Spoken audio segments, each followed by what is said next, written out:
acá se puede estar. Amén. Así que damos la bienvenida a Daniel, ¿verdad? Bienvenido, gracias al Señor Daniel. Y bueno, la iglesia le damos la bienvenida. Amén. Muy bien.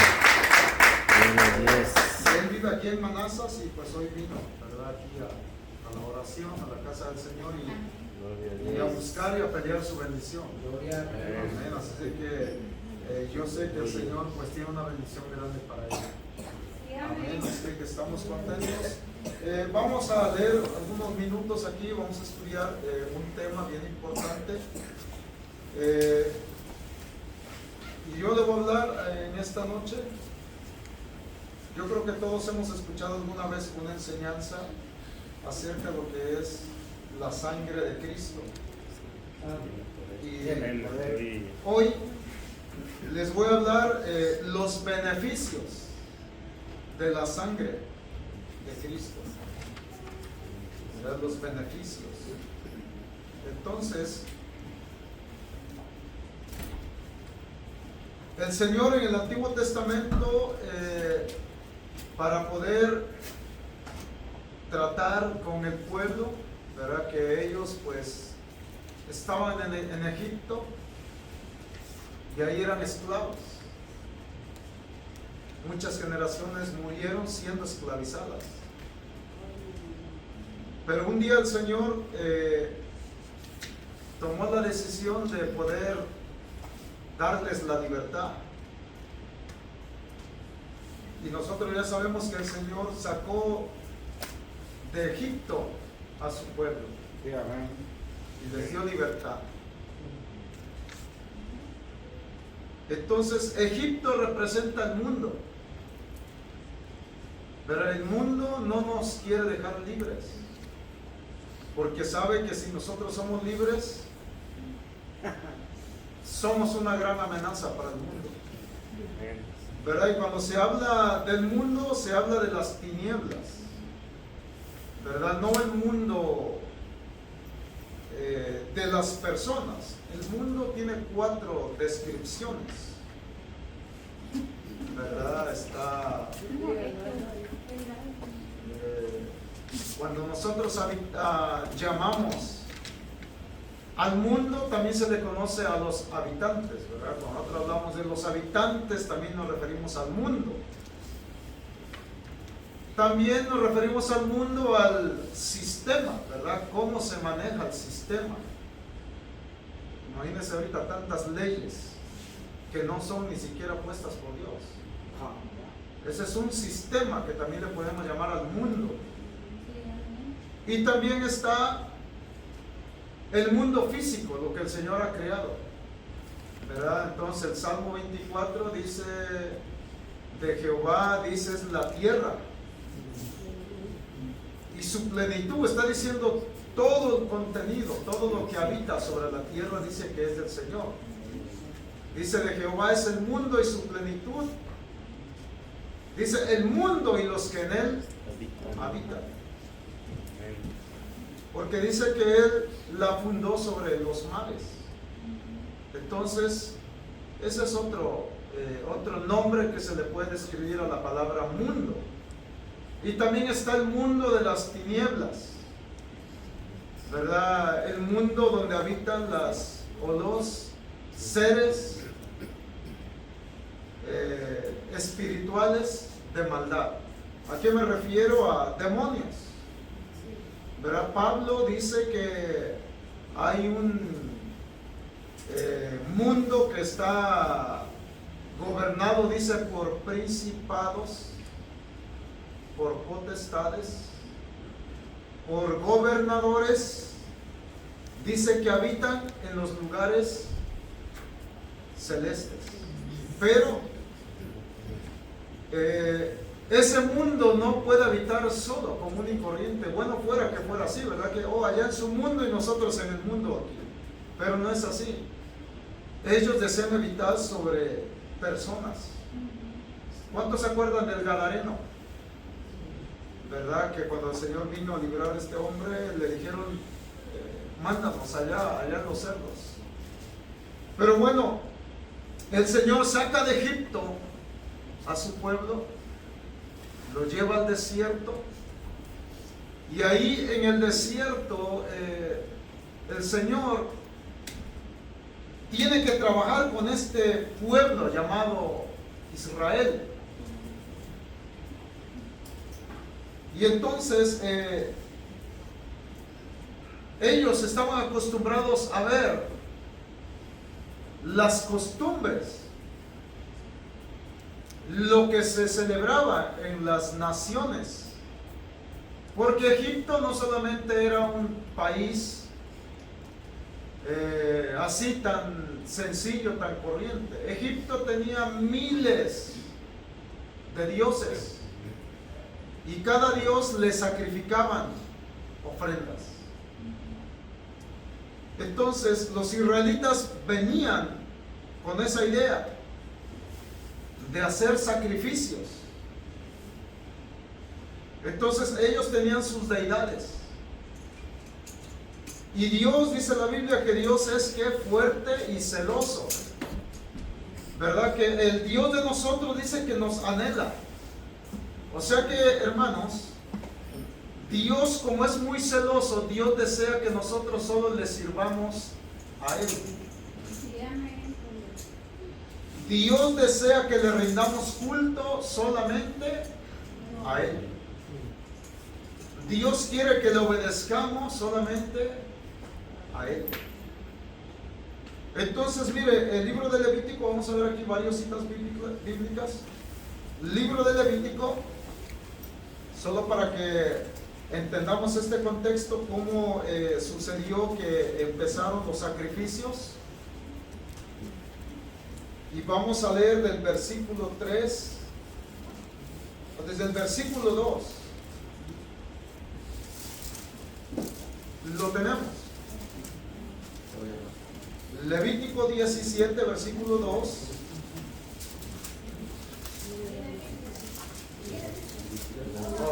Sí, Levítico 17, ¿verdad? 17, 2.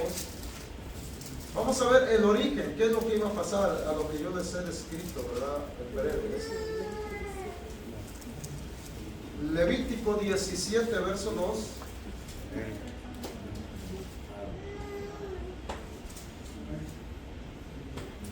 Dice aquí la escritura, Levítico 17, 2.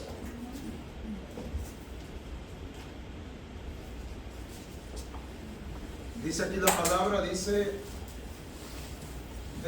siéntese, sentaditos ahí, sentaditos. Dice aquí la escritura, se los voy a leer, dice, habla a Aarón y a sus hijos y a todos los hijos de Israel y diles. Aarón y sus hijos eran los encargados de oficiar, de llevar a cabo los sacrificios, las ofrendas, los holocaustos. Por eso le dice, habla de Aarón, que es el encargado, y a sus hijos y a todos los hijos de Israel y diles, esto es lo que ha mandado ¿quién? Jehová. Cualquier varón de la casa de Israel que degollare buey o cordero o cabra en el campamento o fuera de él, y no lo trajere a la puerta del tabernáculo de reunión para ofrecer ofrenda a Jehová, delante del tabernáculo de Jehová, será culpado de sangre el tal varón. Sangre derramó, será cortado el tal varón de entre su pueblo. Miren qué interesante. Aquí les está cortando toda la práctica que tenía el pueblo de Israel. Está diciendo, o en pocas palabras, le está prohibiendo que cualquier persona degollare o derramare ¿qué? Sangre. Sino que esta sangre solamente lo podía hacer o lo podía oficiar ¿quién? Aarón y sus hijos. Aquí estamos viendo que el Señor está cortando la práctica de rendir culto, holocausto, ofrenda a un Dios que extraño. Y dice que no lo podían hacer, sino que este sacrificio lo tenía que ser llevado o oficiado por ¿quién? Por el encargado de oficiar estos sacrificios, que era ¿quién? Aarón. En pocas palabras está diciendo Dios, cualquiera que ofreciese un holocausto, una ofrenda, estaba acarreando ¿qué? Juicio de muerte. Entonces dice, será culpable de la sangre del varón, tal sangre derramó, será cortado entre su pueblo, a fin de que traigan los hijos de Israel, dice, sus sacrificios. ¿Se está dando cuenta? Si él o el tal persona quiere ofrecer un sacrificio, no lo tiene que hacer él, sino que lo tiene o lo debe de traer ¿hacia quién? Hacia Aarón. O sea, mire cómo es Dios, ¿no? Para que Aarón haga los sacrificios, dice, a fin de que traigan los hijos de Israel sus sacrificios, los que sacrifican en medio del campo, para que los traigan a Jehová. Está viendo específicamente que cada sacrificio, cada ofrenda, cada holocausto tiene que ser dedicado ¿a quién? A Jehová. Es lo que tenemos que hacer nosotros, hermano. Cada oración que usted eleve, que usted haga, tiene que ser al Dios vivo y verdadero. Sí, amén. Entonces dice, para que los traigan a Jehová a la puerta del tabernáculo de reunión, al sacerdote, y sacrifiquen ellos sacrificios de paz a Jehová. Y el sacerdote, escucha, aquí ya le está dando el trabajo, y el sacerdote esparcirá la sangre sobre el altar de Jehová a la puerta del tabernáculo de reunión, y quemará la grosura en olor grato a Jehová. Y escuche, aquí queda totalmente prohibido con un mandamiento. Y nunca más sacrificarán sus sacrificios ¿a quiénes? ¿Lo entendemos ya? Que todo sacrificio, todo holocausto, toda ofrenda no tenía que ser dedicado a otro Dios, sino que al Dios verdadero, al Dios que lo sacó ¿de dónde? De Egipto. A ese. Dice, y nunca más sacrificarán sus sacrificios a los demonios, tras de los cuales han fornicado. Tendrán esto por estatuto perfecto por sus edades. O sea que por todos los siglos, todos los tiempos, todos los años. Les dirás también, cualquier varón de la casa de Israel o de los extranjeros que mueren entre vosotros, que ofreciera holocausto o sacrificio y no trajera a la puerta del tabernáculo de reunión para hacerlo a Jehová, el tal varón será igualmente ¿qué? Cortado. Eso significa muerto. O sea que aquel que sacrificara holocausto, ofrenda, sacrificio, que no fuera el Dios de Israel, ¿qué iba a pasar? Iba a ser muerto. Mire cómo es de celoso Dios, hermano. O sea que Dios quiere y nos demanda que le demos todo lo que nosotros tenemos. Y yo diría que no tenemos nada, porque todo lo que tenemos es de Él. Todo lo que poseemos no es de nosotros, es de Él.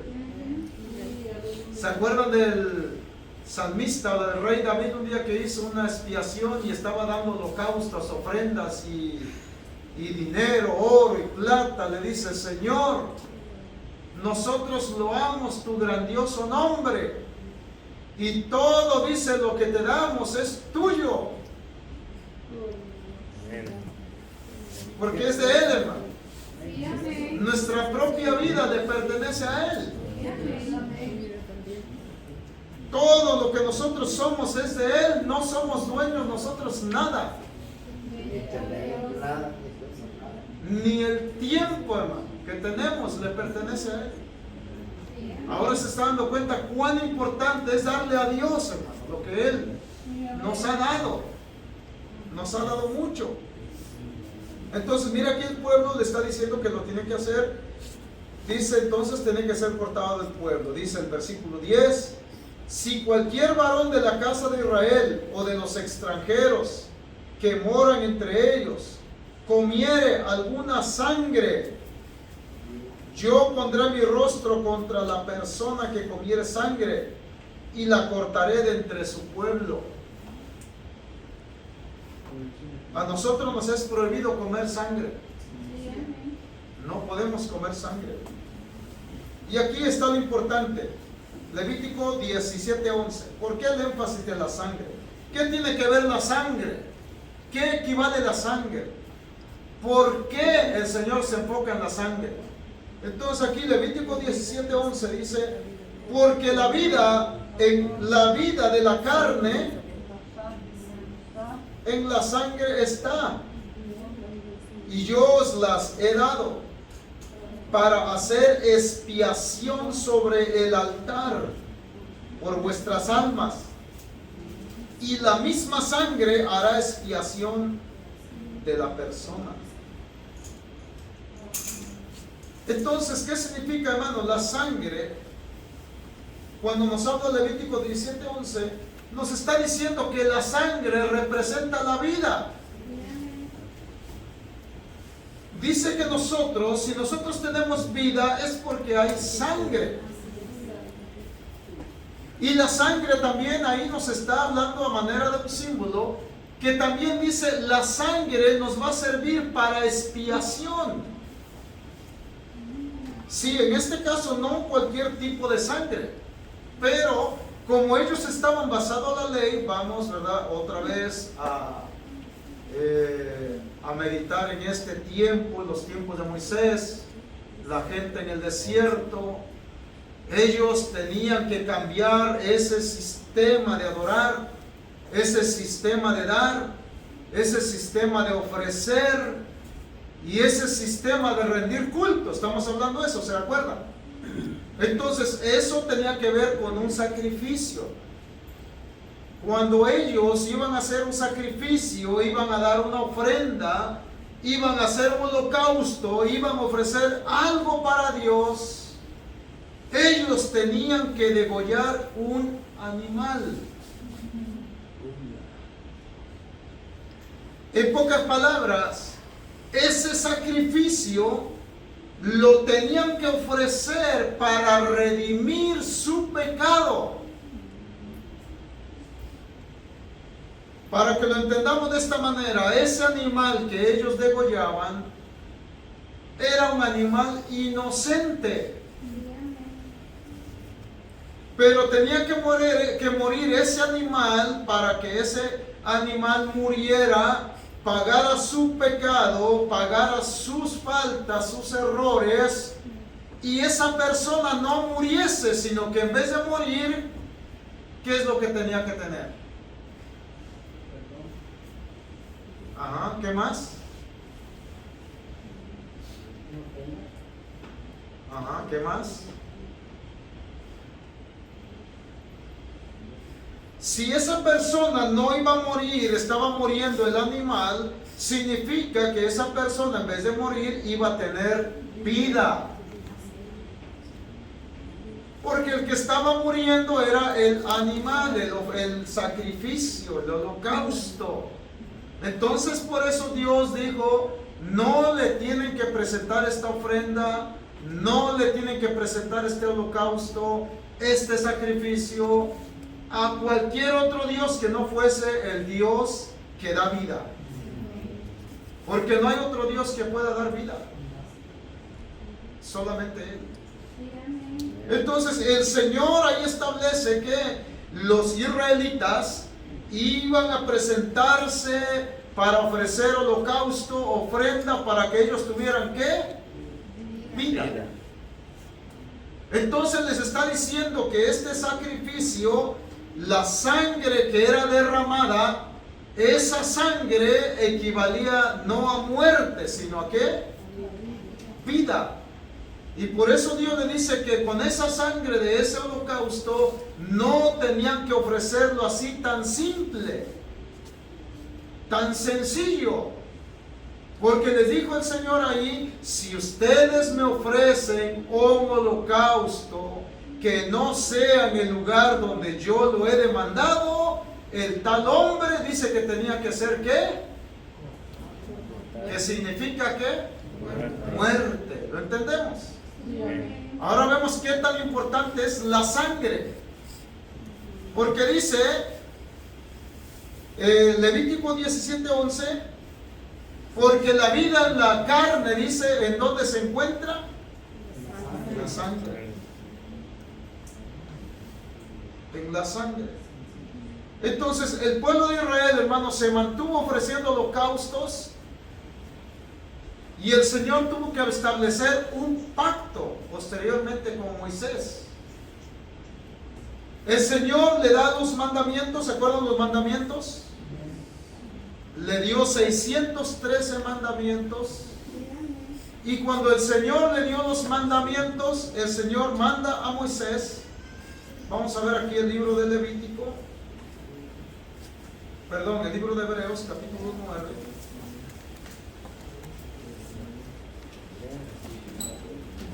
Sí, el libro de Hebreos 9.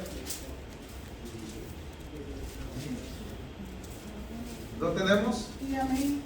Cuando el Señor le da todas las ordenanzas a Moisés, Dios tiene que hacer un pacto. ¿Se acuerdan ustedes de los pactos? Dios hizo pactos. Hebreos capítulo 9. Dice, ahora bien, aquí el escritor nos está recordando lo que el Señor hizo con Moisés. Ahora bien, dice, aún el primer pacto tenía ordenanzas de culto y un santuario terrenal, que era el tabernáculo.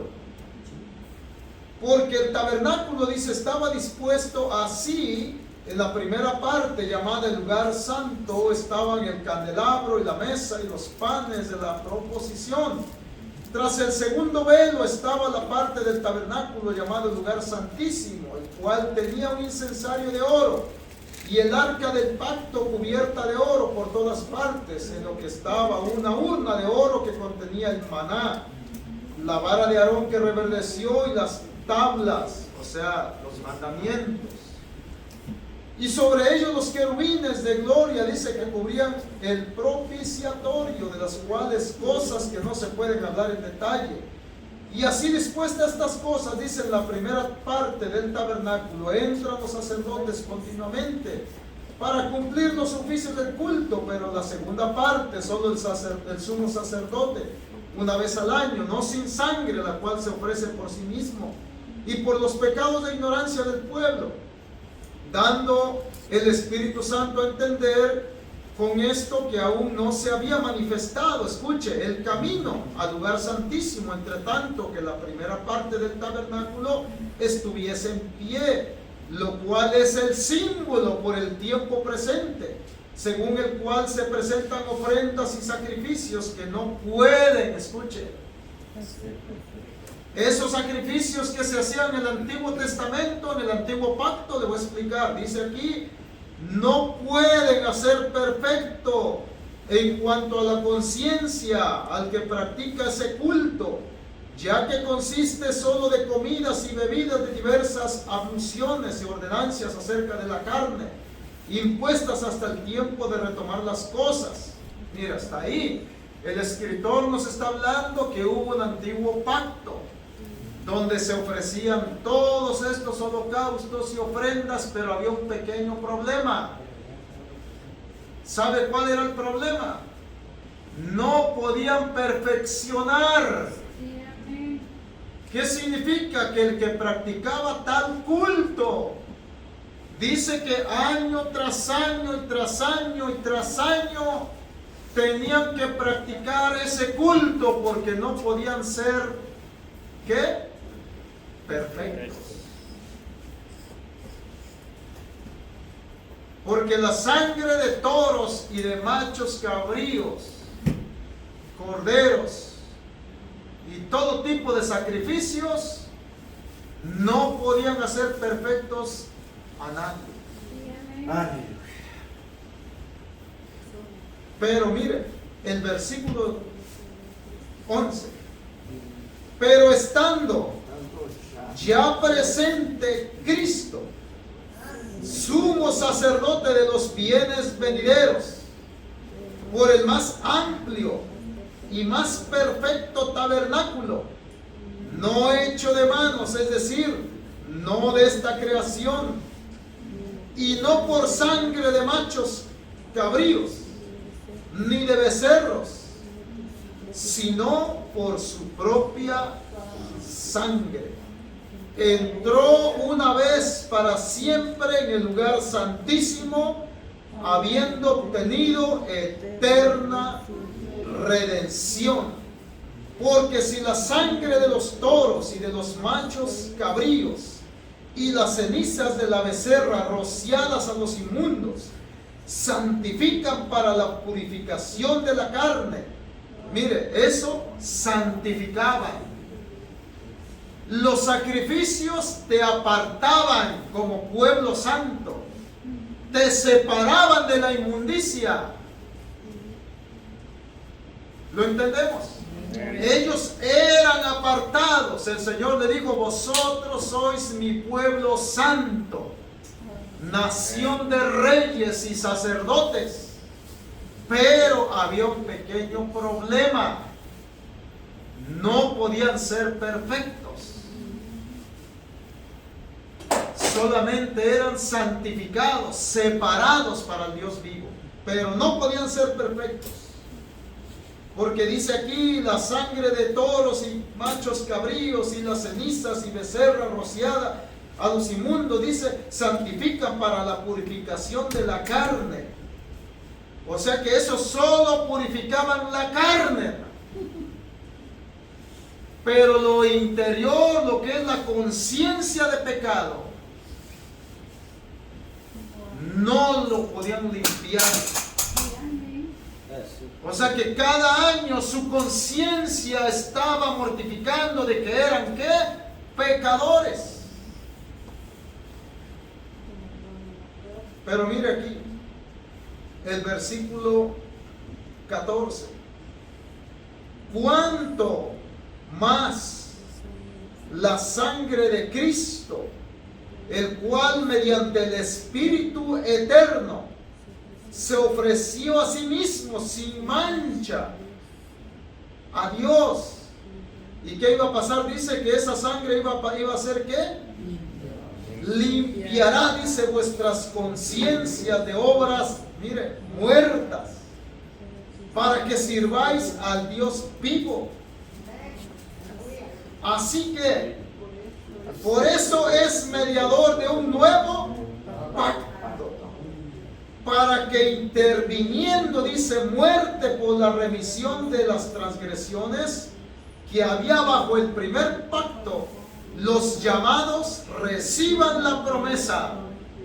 Ahí está, hermano, de la herencia eterna.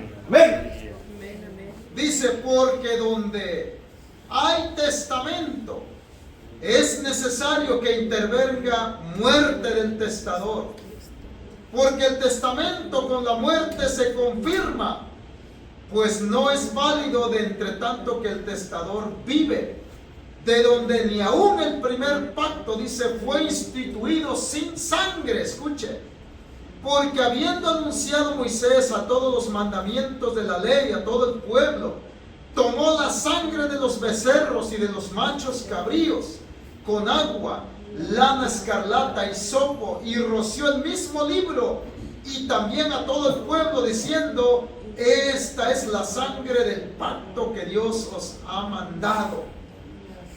Y además de esto, roció también con la sangre el tabernáculo y todos los vasos del ministerio. Y casi, escuche, casi todo es purificado según la ley con sangre. Pero aquí hay un problema.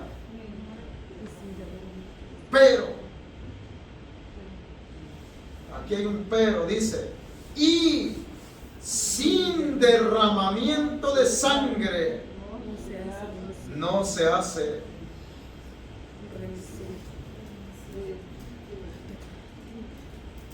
¿Se está dando cuenta?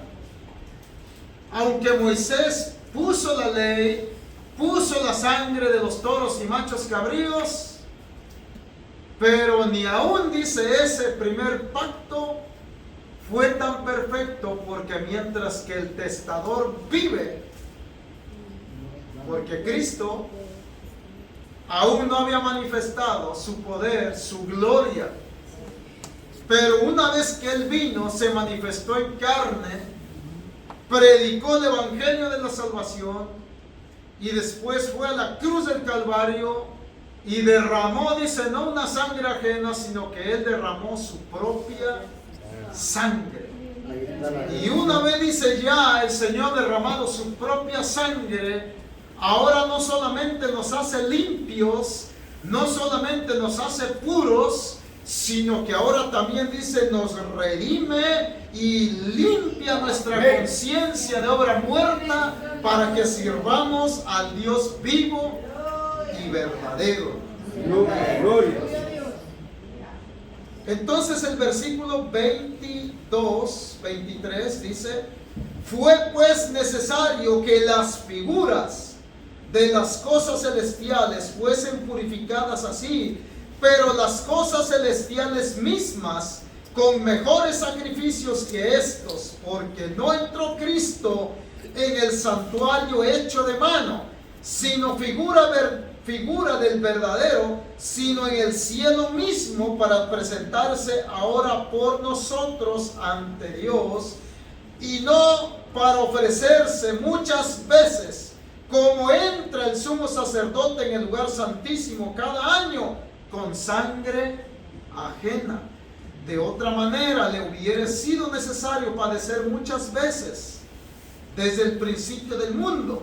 Pero ahora, en la consumación de los cielos, de los siglos, se presentó una vez para siempre por el sacrificio de sí mismo. Y escuche aquí, ¿qué hizo esa sangre? Esa sangre, dice, que quitó de en medio el pecado. Y de la manera que está establecido para los hombres que mueran una sola vez y después de esto el juicio, así también Cristo fue ofrecido una sola vez para llevar ¿qué? Los pecados de muchos. Yo diría de miles, de millones, de trillones. Ahí está el Señor. Y aparecerá por segunda vez sin relación con el pecado para salvar a los que le esperan. Y por esa sangre el Señor nos dio muchos beneficios. Muchos beneficios que nos ofreció la sangre de Cristo. La sangre de Cristo entonces nos purifica. Purificó en el Antiguo Testamento.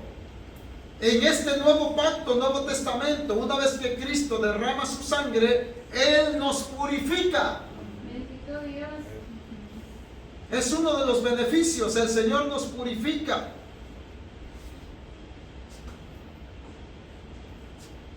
La palabra purificado dice de la palabra griega katarizo, que significa limpiar y liberar, dice, de toda mezcla. Nos limpia y nos libera de toda mezcla. ¿Mezcla de qué? Inmoralidad. ¿Mezcla de qué? Adulterio. ¿Mezcla de qué? Fornicación. ¿Mezcla de qué? Idolatría. Eso significa, dice la palabra catarizo, que significa limpiar. ¿A cuántos Dios nos limpió con su sangre? Veníamos tan sucios y el Señor nos limpió de pies hasta cabeza. Y viceversa, desde la cabeza hasta los pies. Estamos limpios. Ay de usted si se quiere contaminar. Ay de usted si se contamina con los demonios. Porque Cristo ya lo limpió. Cristo ya lo purificó. Él nos limpia, hermano, de cualquier tipo de pecado. Y cuando el Señor nos ha limpiado, dice que nos ha hecho nueva criatura. Y las cosas viejas, eso es lo que hace la sangre de Cristo. Toda cosa vieja, Cristo lo limpia. Toda cosa de inmundicia que venimos arrastrando cuando venimos a Cristo, lo limpia y lo hace nueva. Dice que somos nuevas criaturas. la sangre de Cristo también dice nos redime. La palabra dice griega, redime, significa o se escucha esto, dice es lutro, que quiere decir liberar mediante el pago de un precio de rescate. O sea que cuando venimos a Cristo, el diablo nos tenía muchas, ¿cómo le diré? Teníamos mucha deuda. Y por eso que el diablo a veces no nos deja, nos tiene agarrados. Y cuando Cristo viene, dice, esa persona me pertenece. Entonces el diablo dice, no, porque yo lo tengo bien comprado. Él me debe. Está en deuda. Y Cristo le pregunta, ¿qué es lo que te debe? Pues él se metió con la fornicación. ¿Qué es lo que te debe? Pues él está metido con la marihuana.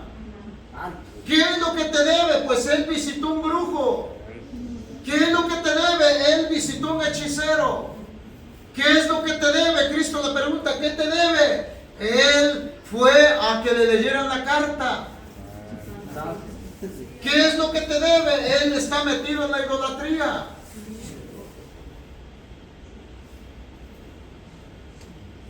Entonces Satanás, él dice, nadie puede pagar la deuda y se ríe.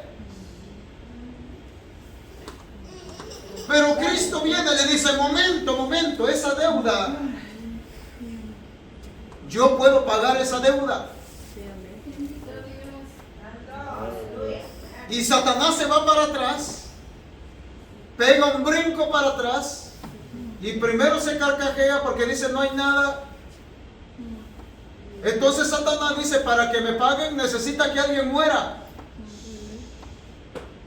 Porque antes de que lo deje yo libre, yo tengo que matarlo. Si no me paga, lo mato.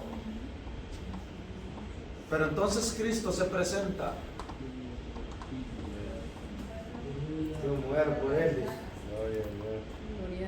Satanás le dice, este hombre merece muerte, porque tiene una deuda que nada ni nadie puede pagarlo. Porque ¿quién va a poder dar su vida? Dice el apóstol Pablo. ¿Alguien dice muriera por nosotros? Pero entonces Cristo, cuando se presenta con Satanás, Cristo se presenta crucificado. Y Cristo le dice, ¿acaso mi sangre no pagará esa deuda? Gloria a Dios. Y Satanás no le pide permiso, simplemente se lo arrebata. Simplemente lo despoja. Simplemente lo arrebata de su mano. Y Satanás dice, espérate, ¿a dónde te lo llevas? Satanás solamente le tiene que decir, ahí está mi sangre. Y si hay algo que Satanás no quiere escuchar, es la sangre. Y él huye. Le tuercen los oídos, le rechinan los oídos. Las orejas le duelen, nomás le menciona la sangre de Cristo y llévatelo. Sale huyendo. Porque si hay algo que Satanás le huye es cuando le mencionan la sangre de Jesucristo. Entonces, hermanos, Cristo nos rescata, nos redime. La palabra redimir significa pagar una deuda. Que esta deuda no se paga ni con oro, ni con plata, ni con joya, ni con piedra preciosa. Solamente se paga con una sangre que se ha derramado, una sangre pura, una sangre limpia, sin contaminación, sin mancha, que se ofreció por mis pecados. Gloria a Dios. Y Cristo paga la deuda. Amén. Y todo hombre queda libre. ¿Habrá alguien aquí? Gloria a Dios.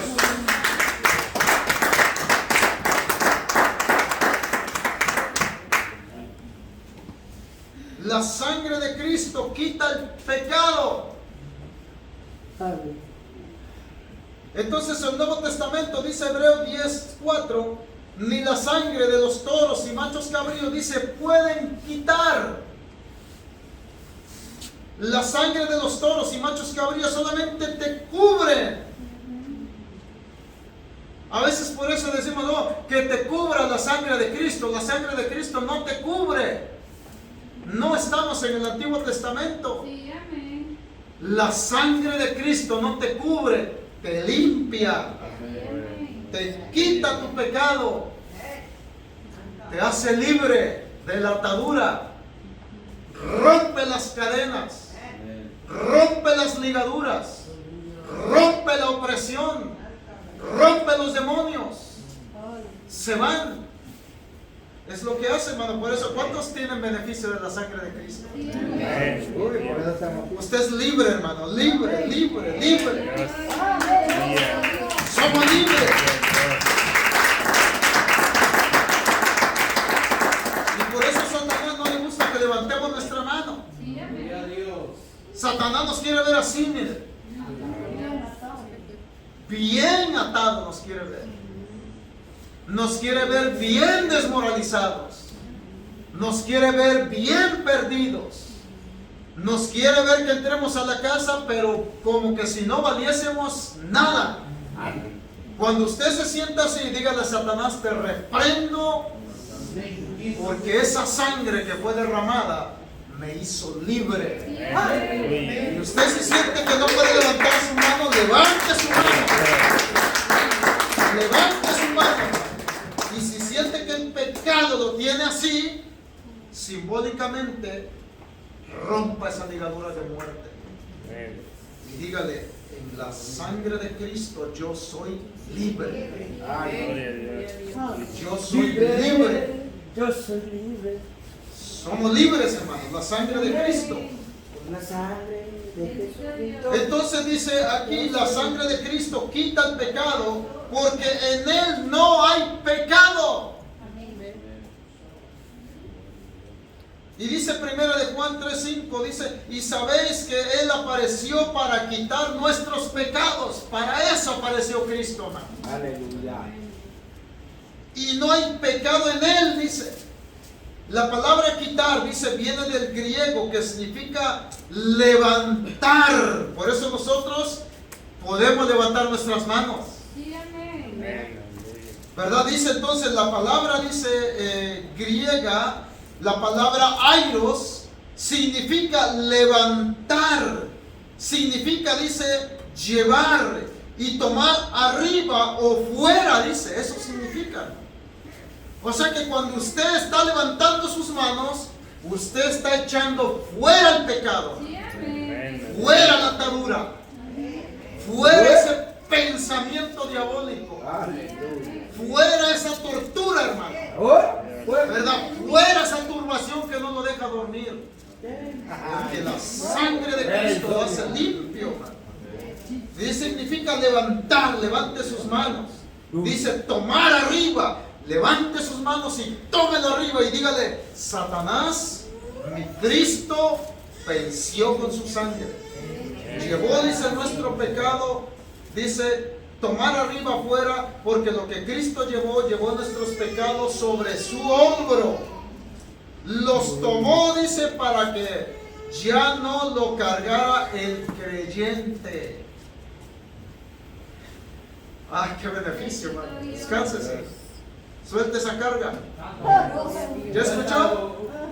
Dice que Cristo lo echó en su hombro para que el creyente ya no lo llevara en su carga.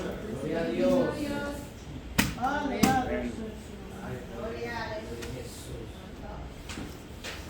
La sangre de Cristo entonces limpia, hermano. ¿Usted declárese limpio? Sí, amén. Entonces dice primero el libro de Juan capítulo 1 verso 7, pero si andamos en luz, dice, como Él está en la luz, tenemos comunión unos con otros, no pelee con nadie. ¿Me está escuchando? Amén. No peleé con nadie. Dice porque tenemos comunión los unos con los otros y la sangre, dice, de Jesucristo su Hijo nos limpia de todo pecado. Aquí dice, cuando se habla de limpiar, se refiere a la palabra griega catarizo, que significa hacer limpio. Limpiar de la contaminación del pecado. Y declarar, dice, limpio o puro. Eso significa. Lo que nos está diciendo el apóstol Juan es que la sangre de Cristo limpia al creyente de todo pecado. La sangre de Cristo también limpia nuestra conciencia. Hebreos 9:14. La sangre de Cristo también nos da permanencia en el Hijo. Nos da permanencia. La sangre de Cristo también, dice, nos proporciona comunión con Él. ¿Cuántos hablaron con Él hoy en esta noche? Aleluya. ¿Cuántos sintieron su presencia? ¿Cuántos sintieron gozo? ¿Cuántos sintieron libertad? ¿Cuántos sintieron alivio? ¿Cuántos sintieron alegría en su alma? ¿Cuántos se sintieron libres? ¿Cuántos se sintieron sanos? Es lo que hace la sangre de Cristo.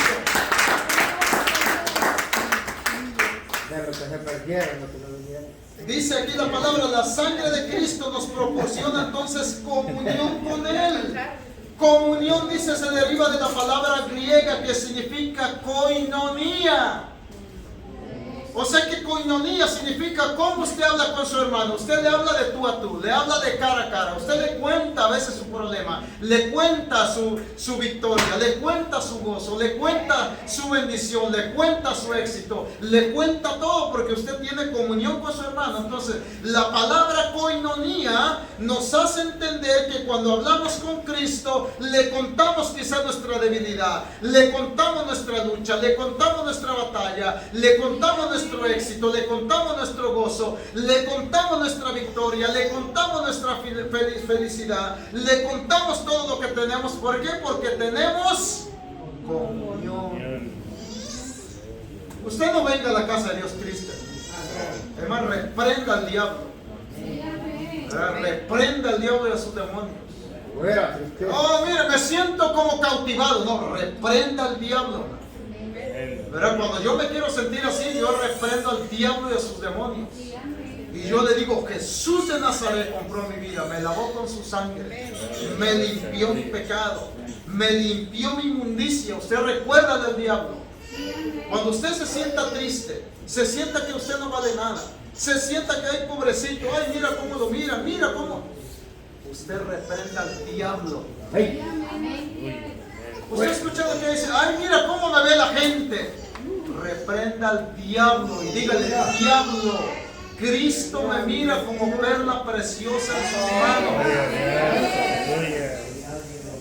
A veces nosotros mismos, hermanos, no entendemos lo que hizo la sangre de Cristo. Pero mire lo que ha hecho la sangre de Cristo. Dice, se deriva la palabra comunión, se deriva del griego koinonía, que significa tener en común, participación, dice, compañerismo. Eso también se relata, dice, se compara también cuando practicamos la cena, la Santa Cena del Señor. ¿Se acuerdan? Cuando usted participa, hermano, la Santa Cena del Señor, eso significa tener comunión. Así es, amén. ¿De qué sirve, hermano, que yo venga a la iglesia y no participe en la Santa Cena? Eso significa que yo no tengo comunión. Eso significa que todavía los demonios dicen que les pertenecen. Cuando aquí me dice la Escritura que la sangre de Cristo que ha perdonado mi pecado, la sangre de Cristo me ha limpiado, me ha redimido y ahora tengo comunión. Pero entonces la Santa Cena es la sangre de Cristo también, mire, nos acerca a Dios. La sangre de Cristo nos acerca. La sangre de Cristo, dice, nos da acceso al lugar santísimo. bueno, que hay muchos más derivados, pero la sangre de Cristo nos trae paz. ¿Cuántos tienen paz? Amén. Bueno, ahí vamos a dejar. Hay muchos puntos aquí todavía, Sí. pero ahí lo dejamos. Póngase de pie y vamos a orar y vamos a despedir. Mire, ya ni es necesario orar porque ya la sangre de Cristo lo hizo. Usted ya se declaró sano, ya se declaró libre. Las cadenas se rompieron, las ataduras se fueron, los demonios quedaron avergonzados. Amén. Porque estamos hechos en la sangre de Cristo. Gloria a Dios. Aleluya. Oramos al Señor, Padre. Amén.